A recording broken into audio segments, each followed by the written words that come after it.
What's up, Raider Nation? This is your boy Joe Raider, or Raider Joe, or whatever you want to call me this time. I'm back at it. Well, let's say the Raiders are back at it at Monday Night Football prime time. We got to watch the rest of these games. They were really weird, but I don't really care about them. I'm here to talk about the Raiders. Let's go. We're all amped up. We're ready to explode. This is what we do.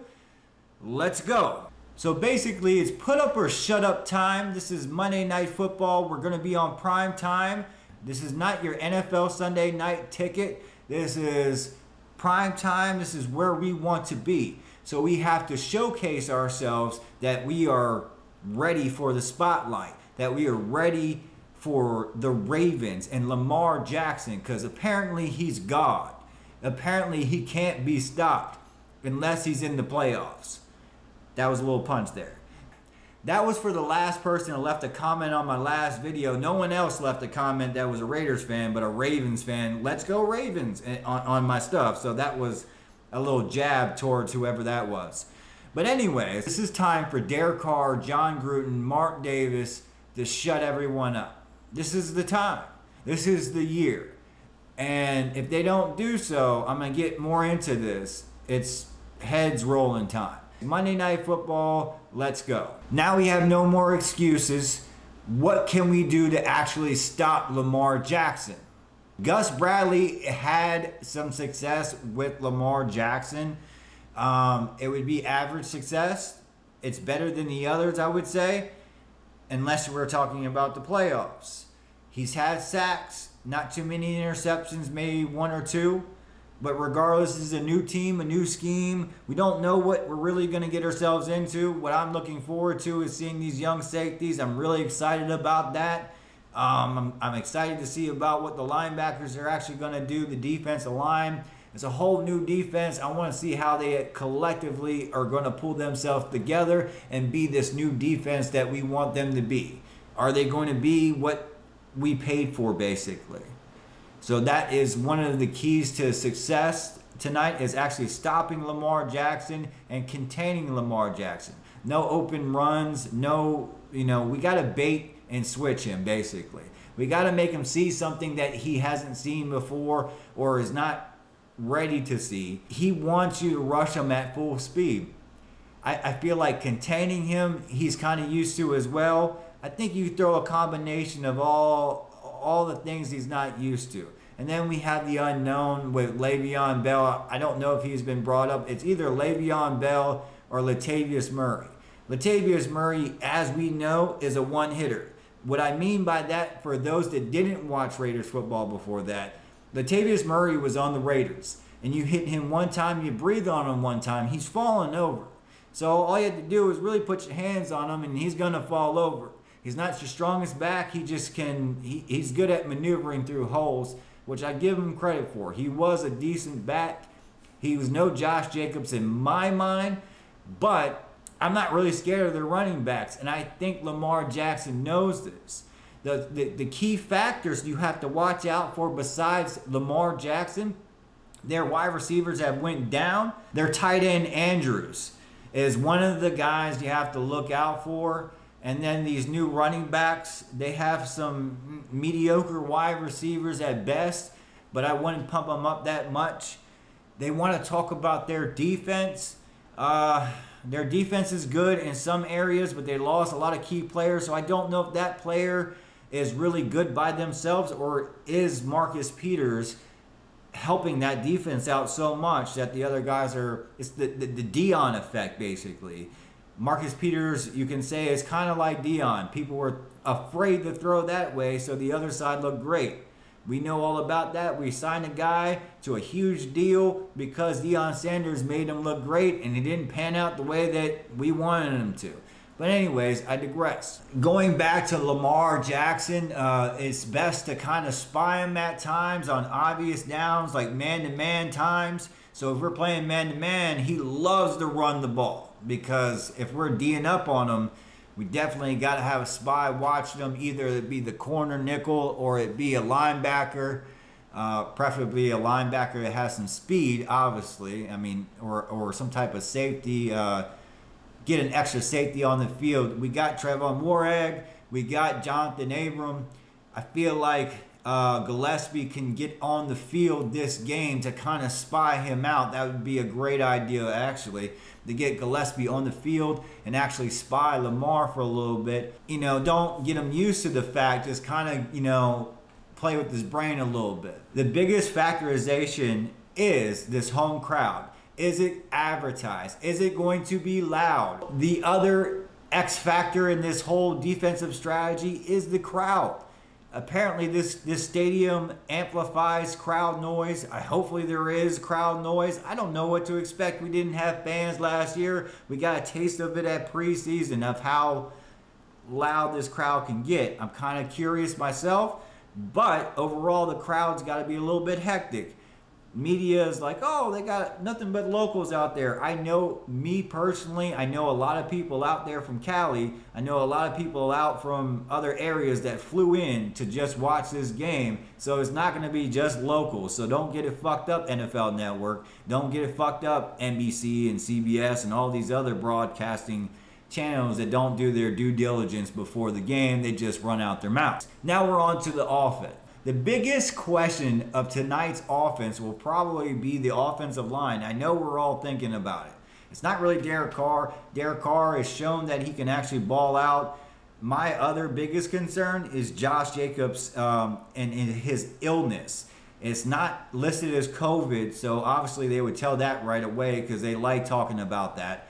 So I'm assuming he got some type of food poisoning of some sort. That's usually what happens, and they just call it an illness. Hopefully that's what happened. He gets an opportunity to actually play because Josh Jacobs deserves this moment. He's carried the team since he's been here. He needs to be on the field. I have faith in Drake, but I really want Josh Jacobs to be there and participating. And he worked so hard to get into the shape that he's in right now. He needs to be there tonight. Hopefully he's there tonight. He's one of the keys. I love to be there. But the biggest problem right now is our offensive line. Is it going to hold up? I'm not sure Richie Incognito is going to play. So that's two guard positions that is kind of questionable right now. But only time will tell what's going to happen tonight. So Derek has got to let it rip. He's got to find another wide receiver to throw to. We all know, the Baltimore Ravens know where he wants to go with the ball. And that's Darren Waller. So you're going to have to find another guy to take those receptions because they're going to be doubling Waller all game. They're going to be watching him all game long and doubling up on him all game long. So the best thing to do is find another guy that can take that role of I'm now the primary wide receiver. I'm that guy. And you know, Waller's a beast. But you need another guy to take away that pressure from Waller, to gain that respect. Is it going to be Hunter Renfrow? I think it might be. But then again, you know, you never know if Edwards or Ruggs shows up. So are they going to be consistent? I know they're good for about a couple of catches a game, but I need them to do a little bit more. Be that primary wide receiver. I know Edwards has that dog in him. Does Ruggs have that dog in him? Hunter Renfrow definitely has that dog in him. He just slept on a lot, but that's another topic another time. So this is kind of closing up on the Monday Night Football thing, but I'm going to kind of lead and segue into something else. But my Monday Night Football prediction is the Raiders do win. I know this sounds biased as crap, but I just still see that the Ravens have too many injuries, and not just on the offensive side of the ball, on the defensive side of the ball. There's a lot of injuries before the J.K. Dobbs situation. There was more injuries besides Marcus Peters. I don't think they overcome their injuries. I think we win by a field goal or possibly even a touchdown. Nothing spectacular, not like breaking, stomping them down and just destroying them. I just think the crowd will take over the game. I don't think we'll amaze the world and just shock the world unless Gruden shows me something I haven't seen before. And this is kind of getting into my next subject in this whole scenario. If we don't win tonight's game, which tonight's game is a playoff team, so if we do make the playoffs, there's a good possibility we will see the Ravens. And if we don't get into the playoffs, then that's, like I said earlier, it's head rolling time. And a lot of people don't think Mark Davis has it in him. But one guy I've been noticing, I've been watching a lot of videos on, is Louis Riddick. Louis Riddick has ties with his name being actually taking over to be the new president of the Raiders. His name keeps on getting linked to it. Keeps on getting linked. I know him and Mark Davis have a strong connection, so there's something going on there. Where there's smoke, there's fire. And I'm assuming Riddick has inside information.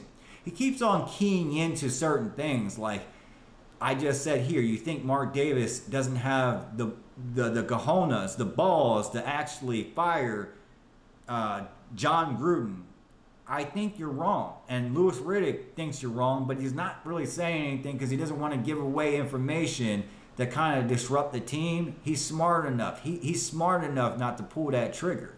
But if things swing a certain way where John Gruden obviously is not making the playoffs and Derek's not having a good year, I mean, I can see heads rolling. I can see Mark Davis shocking us once again. He keeps on shocking us every time. He keeps on shocking us. Remember when we said he was broke and he couldn't move out of Oakland? He moved to Las Vegas. Remember when we said he's broke and he couldn't do this, he couldn't do that? He keeps on proving us wrong. He just bought a $14 million house that looks like a fortress.